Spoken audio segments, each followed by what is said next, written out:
उत्तराखंडी लोक गीतों पर झूमा लंदन। प्रवासियों ने सीएम धामी का किया जोरदार स्वागत। लंदन में सीएम धामी आज शाम 5:30 बजे होगा रोड शो।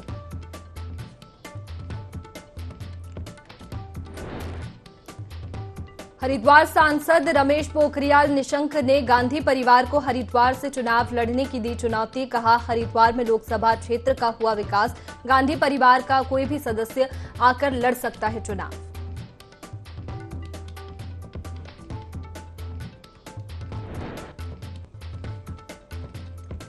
देहरादून पहुंची बीजेपी सह प्रभारी रेखा वर्मा। महिला आरक्षण बिल के लिए प्रधानमंत्री का किया धन्यवाद। कहा, प्रधानमंत्री मोदी देश की महिला को बना रहे सशक्त।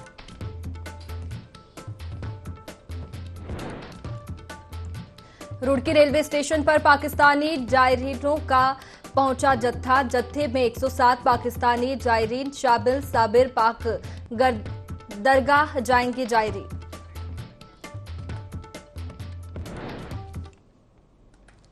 नमस्कार, आप देख रहे हैं देवभूमि लाइव। मैं हूं आपके साथ में वैष्णवी। बुलेटिन की शुरुआत खबरों के साथ। मुख्यमंत्री Pushkar Singh Dhami global investor summit में निवेशकों को आमंत्रित करने के लिए लंदन दौरे पर है। सीएम धामी 28 सितंबर तक लंदन में अलग अलग कार्यक्रमों में प्रतिभाग करेंगे। भाजपा प्रदेश प्रवक्ता वीरेंद्र बिष्ट का कहना है कि मुख्यमंत्री पुष्कर सिंह धामी का लंदन में रोड शो का भी कार्यक्रम है और निवेशकों के साथ बैठक, जिसमें सीएम धामी उद्योग, पर्यटन, कृषि, आयुष जैसे विभाग में किस तरह से निवेश हो सकता है उसको लेकर विचार मंथन करेंगे। साथ ही उन्होंने बताया कि राज्य सरकार ग्लोबल इन्वेस्टर समिट करने जा रही है। उत्तराखंड के बुनियादी विकास को लेकर राज्य सरकार ने प्लान तैयार किया है। इससे युवाओं को रोजगार भी मिलेगा और नए अवसर भी खुलेंगे। उत्तराखंड राज्य की आर्थिकी को मजबूत करने के लिए राज्य में उद्योग धंधों की स्थापना हो, इसके लिए राज्य के मुख्यमंत्री पुष्कर सिंह धामी जी के द्वारा लगातार प्रयास किए जा रहे हैं। उत्तराखंड राज्य में ग्लोबल इन्वेस्टर समिट होने वाला है। उसके तहत मुख्यमंत्री जी का 3 दिवसीय विदेश का दौरा है। वो इंग्लैंड जा रहे हैं और वहाँ उनका कल रोड शो होने वाला है, सेमिनार वर्कशॉप होने वाली है। वहाँ के विभिन्न उद्यमों के साथ में उनकी बैठकें हैं। उनको वो अपने उत्तराखंड राज्य को आमंत्रित करने वाले हैं और उत्तराखंड राज्य के विषय के बारे में उनकी पूरी जानकारी देने वाले हैं कि उन्होंने देश में आने वाले और विदेश से आने वाले जो उद्यमी हैं उनके लिए क्या सुविधा दे रहे हैं, क्या यहाँ पर उनके लिए व्यवस्था की गई है, जो लैंड बैंक सरकार के द्वारा बनाया गया है उसकी क्या क्या सुविधा। तो ग्लोबल इन्वेस्टर समिट होने वाली है, जिसको लेकर के लंदन दौरे पर सीएम पुष्कर सिंह धामी है। लंदन में रोड शो भी करेंगे। लंदन दौरे पर सीएम पुष्कर सिंह धामी है।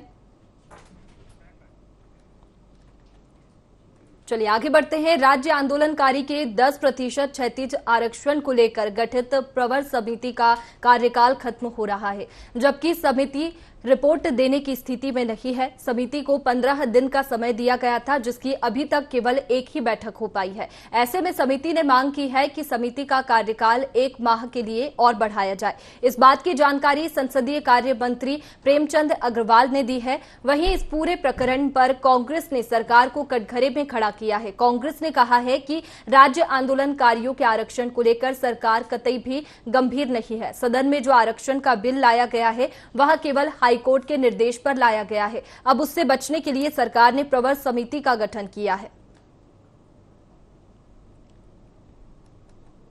अपना निर्णय ले सकें तो माननीय अध्यक्ष जी को हमने आग्रह किया, जैसे उनका समय हमें मिलेगा फिर हम बैठक करेंगे और उस तदुपरांत रिपोर्ट माननीय अध्यक्ष जी को प्रेषित के हित में निर्णय लेने के लिए कतई गंभीर नहीं है। हम तो धन्यवाद करेंगे माननीय उच्च न्यायालय का, उसके निर्देश पर सरकार कार्रवाई कर रही है, उनको उसके निर्देश पर आरक्षण देने की बात कर रही है। और आरक्षण को टालने के लिए, क्षैतिज आरक्षण जो आंदोलनकारियों को मिलना चाहिए उसको टालने के लिए प्रवर समिति का निर्माण कराया, गठित करवाई। और प्रवर समिति की एक बैठक हुई अभी तक। अगर सरकार गंभीर होती तो जल्दी से जल्दी प्रवर समिति की बैठकें कराकर उस पर निर्णय लेना चाहिए सरकार को। लेकिन हमारा आरोप है सरकार कतई गंभीर नहीं है, वो टालमटोल कर रही है, टालमटोल कर रही है, उसको लिंगर ऑन करना चाहती है, लंबित रखना चाहती है, उसमें कोई निर्णय करना नहीं चाहती है और आंदोलनकारियों के हितों पर और शहीदों की भावनाओं पर सरकार कुठाराघात कर रही है। ग्रामीणों ने सड़कों को लेकर लोक निर्माण विभाग टिहरी के खिलाफ अपना आक्रोश व्यक्त किया है। दरअसल टिहरी जनपद के विकासखंड प्रतापनगर के उपली रामोली के कंडियाल गांव दिनियाली देवी मोटर मार्ग जो पिछले 5 सालों से अधर में लटका हुआ है। ग्रामीणों के अनुसार कंडियाल गांव दिनियाली देवी मोटर मार्ग 2016 में स्वीकृत हुई थी। 2018 में मार्ग का कार्य प्रारंभ हुआ। 5 से 6 महीने चलने के बाद ठेकेदार ने कार्य बंद कर दिया, जिसके बाद 5 साल बीत जाने के बाद भी अब तक सड़क का निर्माण कार्य प्रारंभ नहीं हो पाया है। वहीं लोक निर्माण विभाग के अधिशासी अभियंता योगेश कुमार ने कहा कि ग्रामीणों का विवाद होने के चलते सड़क मार्ग का कार्य रुका हुआ है, जिसे वह जल्द शुरू करेंगे। वहीं ग्रामीणों ने कहा कि यदि 15 दिनों के भीतर सड़क निर्माण का काम शुरू नहीं हुआ तो उग्र आंदोलन करेंगे। ये जो है हमारे दिन वाली रोड जो है, ये जो है तुरंत जो है ये इसको स्वीकृत होनी चाहिए। जहाँ पर भी जो काम हो रखा है वो जिन काश्तकारों का जो है पैसे खा रखे हैं, सबसे पहले इन पे भी जो है कार्रवाई होनी चाहिए जिन्होंने पैसे खा रखे हैं। और फिर जो है यहाँ पे जो है कंपलसेशन और ये जो दंगा मचा रहे हैं, सबसे पहले मेरी ये है कि जिन काश्तकार और जितनी भी जमीन जो है एक और हो रखी है उन पे जो है विभाग जो है पूरा जो है ये अपना निशान डाल दे और वहाँ पर जो है डंपिंग करवा दे, क्योंकि ये लोग जो सबसे पहले जो है यहाँ पर जो है ये बवंडर मचा रहे हैं। 700-800 मीटर रोड जो है खुद गई, लगभग बराबर खुदी है। अब विभाग द्वारा इतनी लापरवाही की जा रही है कि विभाग को कई बार हमने भी अवगत कर दिया है, जबकि जिस जगह पे कंपलसेशन उठा हुआ है उस जगह पे रोड नहीं खोद पा रही है। और हमने सभी लोगों ने, काश्तकारों ने, सबने जो है विभाग को कई बार जो है अवगत भी लिखित भी दे रखा है कि आप जो है तत्काल मां दिनियाली देवी की रोड खोदो पर, लेकिन विभाग द्वारा बहुत ही लापरवाही और उनके तो कान भी नहीं खुजल जा रहे हैं कि भाई वास्तविक में जो है जब हमने रोड जो है इतनी खोदी और कंपलसेशन हमने वितरण कर दिया है तो रोड क्यों नहीं खुद रही। तो पूरी सरासर जो है पूरी जिम्मेदारी जो है लोक निर्माण विभाग की है, जिन्होंने अभी तक ये रोड नहीं खोदी है। जबकि मां दिनियाली देवी में जो है तांता लगा हुआ रहता है श्रद्धालुओं का, बहुत ही कठिनाई में लोग जो है इतनी चढ़ाई में जाते हैं। नैनीताल हाईकोर्ट की सख्ती के बाद आखिरकार राज्य सरकार को जोशीमठ भू धसाव पर 8 वैज्ञानिक संस्थाओं की रिपोर्ट को सार्वजनिक करना पड़ा। 718 पन्नों की रिपोर्ट में जोशीमठ की जमीन के अंदर पानी के रिसाव के कारण चट्टानों के खिसकने की बात सामने आई है। आपदा सचिव रंजीत सिन्हा ने कहा कि जोशीमठ से संबंधित रिपोर्ट को वेबसाइट पर अपलोड कर सार्वजनिक कर दिया गया है। उधर जोशीमठ बचाव संघर्ष समिति के अध्यक्ष अतुल सती ने कहा कि इस रिपोर्ट को सार्वजनिक करने में आखिरकार सरकार ने इतना समय क्यों लगाया।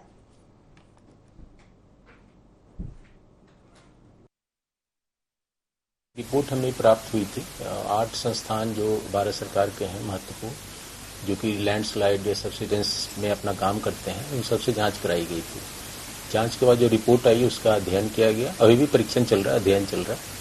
और उन अध्ययन में जो एक समरी जो उनका कंक्लूजन था उसके आधार पर ही हमारी पीडीएनए हुई थी, पोस्ट डिजास्टर नीड असेसमेंट, और उसकी रिपोर्ट भारत सरकार को प्रेषित की जा चुकी है। और ये सारी रिपोर्ट का उपयोग किया जाएगा जब हमारी डीपीआर जो बन रही है वो, और इसका जब हम काम करेंगे जोशीमठ के स्टेबलाइजेशन के लिए, उसमें इनका उपयोग किया जाएगा।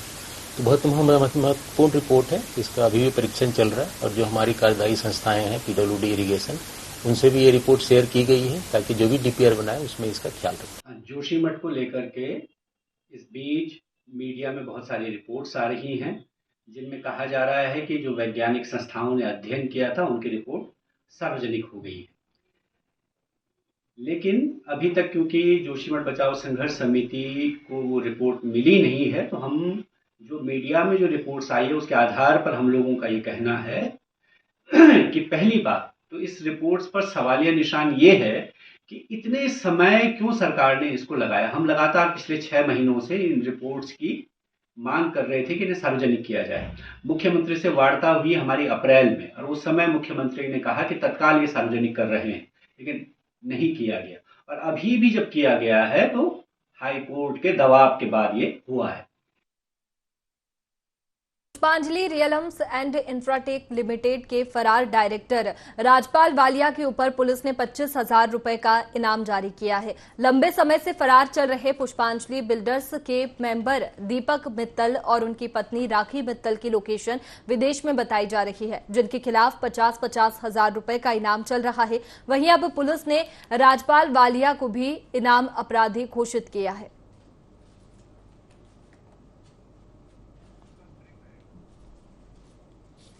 थाना डालनवाला पर एक मुकदमा पिछले वर्ष लिखा था, जिसमें मित्तल फैमिली जो है कि दीपक मित्तल और राखी मित्तल पर इसमें केसेस रजिस्टर्ड थे और इसमें इन्वेस्टिगेशन के दौरान राजपाल वालिया का नाम आने पर उस पर भी साक्ष्य होने पर इस पर इनाम घोषित किया गया, क्योंकि तीनों लोग अभी फरार चल रहे हैं लगातार और न्यायालय से इसमें वारंट भी लेने के बाद इसमें इनाम किया गया।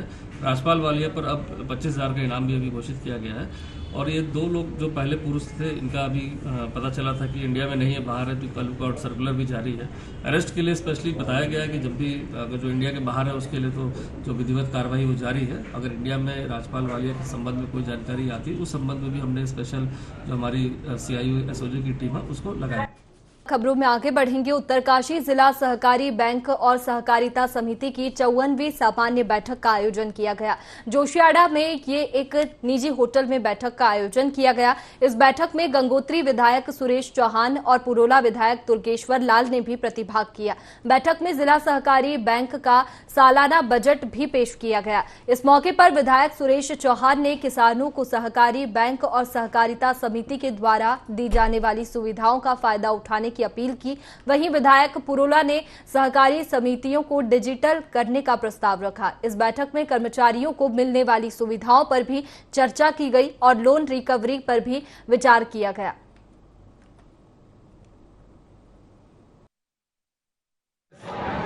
का जो परिवार वो कैसे आगे आए और आज इस मिशन पर हमारे जिला सरकारी बैंक की यहाँ पर वार्षिक एजीएम थी, जिसमें हमारे तमाम बैंक के डायरेक्टर, तमाम जनप्रतिनिधि, तमाम बैंक से डेलीगेट जो सभी सम्मानित सदस्य यहाँ पर आए थे। सबकी जो भावना है कि जो हमारी अंतिम छोर पर जो बैठा हुआ व्यक्ति है वो कैसे आगे बढ़े, सहकारिता और सहभागिता से हम कैसे आगे बढ़े, इसका उद्देश्य था और कई प्रकार की बातें यहाँ पर आई और जो हमारे लायक जो भी बात होगी उसको सरकार के सामने अपनी रखेंगे। मैं सबसे पहले सच्ची श्रद्धांजलि अर्पित करता हूँ पंडित दीनदयाल उपाध्याय जी को कि उनका जो सपना था, एक अंतिम छोर पे बैठा हुआ व्यक्ति जो अंत्योदय का व्यक्ति है उसको सहकारिता के द्वारा जोड़ा जा सके। सहकारिता के द्वारा हम गरीबों से गरीब तबके के व्यक्ति को कैसे हम उनको समृद्ध बनाया जाए। वार्षिक लेखाबंदी और हमारे इसमें जो आय व्यय और जो भविष्य के 3 सालों के लिए हम अधिकतम दायित्व का जो निर्वहन करते हैं उसकी रूपरेखा तैयार करते हैं, उसके बजट का प्रावधान करते हैं। इसके लिए हमारे बहुउद्देशीय से सहकारी संस्थाओं, अन्य संस्थाओं से आए हुए सम्मानित प्रतिनिधि इसमें प्रतिभाग करते हैं और उनकी सहयोग एवं सहभागिता से ही हम इसको पास करते हैं। इसलिए हमारा ये मकसद है कि सहकारिता के इस प्रोग्राम को आगे बढ़ाने में हमारे इन सदस्यों का बहुत सहयोग रहता है। 1 साल से लगातार हो रहे भूस्खलन और भूधसाव के कारण जोशीमठ प्रखंड के पगनो गांव का अब नक्शा ही बदल चुका है। ऐसे में गांव के आपदा प्रभावित ग्रामीणों ने अपने विस्थापन की मांग को लेकर प्रदर्शन किया और जमकर प्रशासन के खिलाफ नारेबाजी कर अपना आक्रोश जताया। आपदा पीड़ित परिवार के लोगों का कहना है कि सरकार उनकी सुध ले और उनका पूर्ण विस्थापन करे, वरना वह सब सड़कों पर ऐसे ही धरना प्रदर्शन करने को मजबूर होंगे। ऐसे में देखने वाली बात होगी कि इस जन आंदोलन के बाद प्रशासन कितनी जल्दी पगनो गांव के आपदा प्रभावितों को राहत देता है। कुछ लोगों को 3 टूल मिले हैं और बाकी लोग अपनी व्यवस्था खुद कर रहे हैं वहाँ पे, और हमारे स्कूल भी पूरी चले गई है और हमारे आंगनबाड़ी स्कूल पूरे चले गए। हमारे बच्चे पंचायती घर में पढ़े, क्या उनका भविष्य बन जाएगा? हमारे बच्चे यहाँ 3 किलोमीटर दूर स्कूल आते हैं और रास्ता नहीं है वहाँ पे। हमारे बच्चे कैसे करके वहाँ पे जाएंगे? हमने शासन प्रशासन से भी ये बार विनती करके बोल रखा कि हमारे बच्चे भी परेशान है, गाँव वाले तो बहुत परेशान है, रो रहे हैं, घर में अपना सामान इधर उधर ले जा रहे हैं, कोई व्यवस्था नहीं हो रही है गाँव में। पटवारी साहब आज यहाँ से चले गए हैं गाँव। और यह गांव मेरा बिल्कुल बगल का गांव है। यहाँ पर मेरे नाता है, रिश्तेदारी है, तमाम चीज़ें, काश्तकारी है, ये तमाम चीज़ें मेरे इस गांव से जुड़ी हुई है। मैं ये कहना चाहता हूँ कि करीबन पूरा 3 माह हो गया है और राहत के नाम पे केवल जैसे टॉफी पकड़ाने वाली बात है, प्रशासन केवल वहाँ पे लोगों को चुप कराने के अलावा और कोई काम नहीं कर रहा है। गाँव के पूरे रास्ते ध्वस्त हो गए हैं, आवाजाही बंद हो गई है। भविष्य ऐसी संकट में है कि गांव के जंगल जो है, गाय के जो जंगल हैं, वो जंगलों के सारे रास्ते बंद हो गए हैं। लेकिन राहत के नाम पे वहाँ पे के लोगों को कुछ आज तक नहीं दिया गया। सारा गांव आपदा के चपेट में आ चुका है। लेकिन हमारी प्रशासन और हमारी सरकार जनता की सुध नहीं ले रही है और अंततोगत्वा 3 महीना माह बीतने के बाद जनता अब सड़क पर आने के लिए मजबूर हो गई है। महिला आरक्षण और हेट स्पीच मामले को लेकर हरीश रावत ने केंद्र सरकार को चेताया है। उन्होंने कहा कि जो 33% आरक्षण लागू किया है वह ओबीसी, एससी, एसटी महिलाओं के लिए रिजर्व हो और इसे बढ़ाकर लागू किया जाना था, लेकिन सरकार ने इसे चुनावी लाभ की मंशा से आधा अधूरा लागू किया। उन्होंने कहा कि महिला आरक्षण को लेकर कांग्रेस भाजपा के साथ है, लेकिन उसे लागू करने में भाजपा ने जल्दबाजी की है। साथ ही कहा कि मुस्लिम सांसद के खिलाफ जिस तरीके से बीजेपी सांसद ने अमर्यादित भाषा का प्रयोग किया, ऐसे मामलों में स्पीकर को कड़ा रुख अख्तियार कर कार्रवाई करनी चाहिए। उन्होंने स्पीकर की चुप्पी को भी लोकतंत्र का खतरा बताया। वहीं विधायक फुरकान अहमद ने कहा कि यदि कोई अन्य विपक्ष का सांसद इस तरह का बयान या स्पीच देता तो स्पीकर उनके खिलाफ कार्रवाई करते।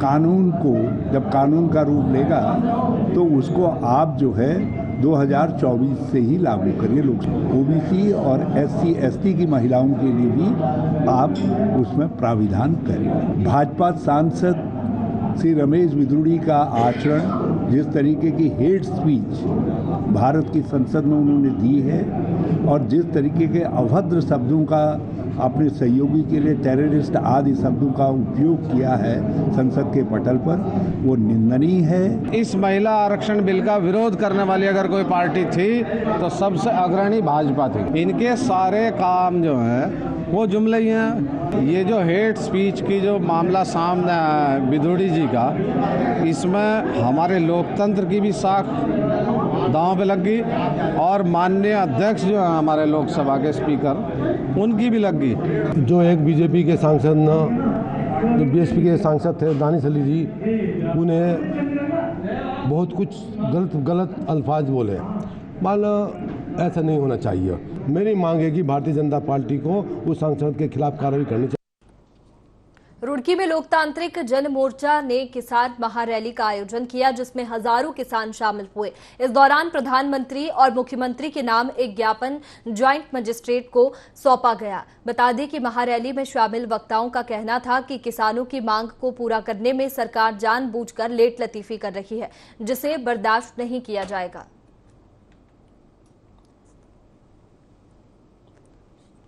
जो अभी हाल ही में जो प्राकृतिक आपदा आई, किसान की स्थिति बदहाल है, फसलें बर्बाद हैं और सरकार उस पर कोई संज्ञान नहीं ले रही, तो ये जिला आपदाग्रस्त घोषित हो।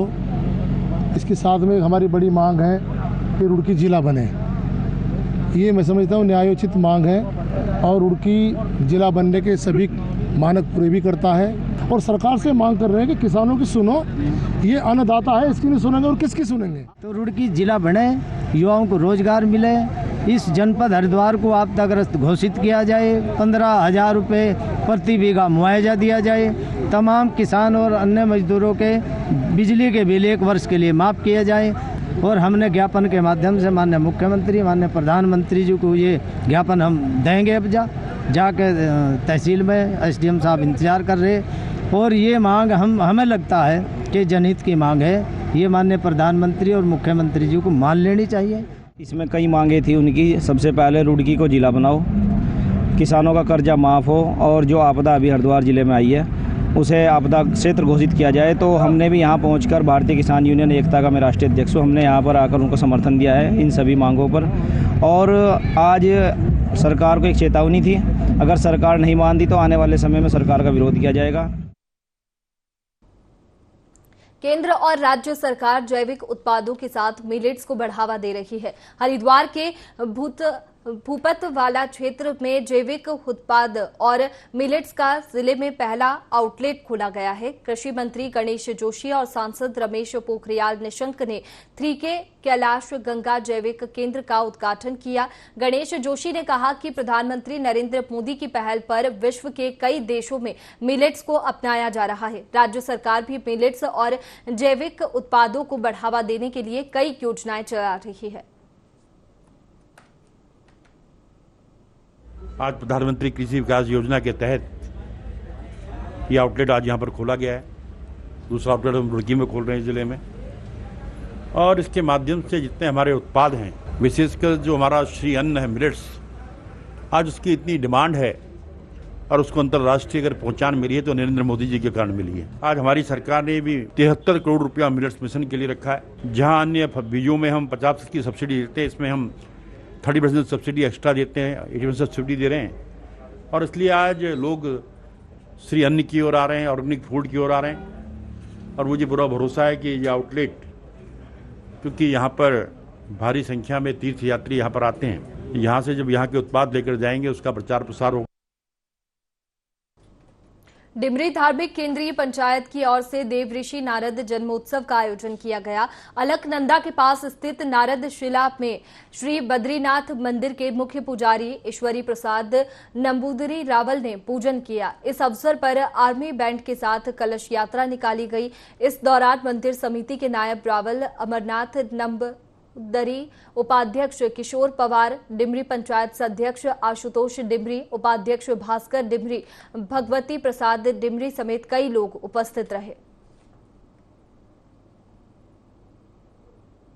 बद्रीनाथ धाम में नारद उत्सव जो प्रतिवर्ष जो हमेशा हर साल यहाँ पे जो मनाया जाता है, आज इसकी शुभ तिथि थी और आज एकादशी के शुभ अवसर पर नारद उत्सव का आयोजन किया गया, जिसमें डिमरी धार्मिक केंद्रीय पंचायत और बद्रीनाथ केदारनाथ मंदिर समिति द्वारा एक विशाल भंडारे का आयोजन और नारद उत्सव के पूजा पाठ के उपरांत ही विशाल भंडारा होने के बाद ये शाम कालीन यहाँ पे कीर्तन भजन का आयोजन किया जा रहा। और मैं सभी भारत के सनातनी स्वावलंबियों को बद्रीनाथ धाम की ओर से, बद्रीनाथ केदारनाथ मंदिर समिति की ओर से, डिमरी धार्मिक केंद्रीय पंचायत की ओर से हार्दिक शुभकामनाएं और अभिनंदन।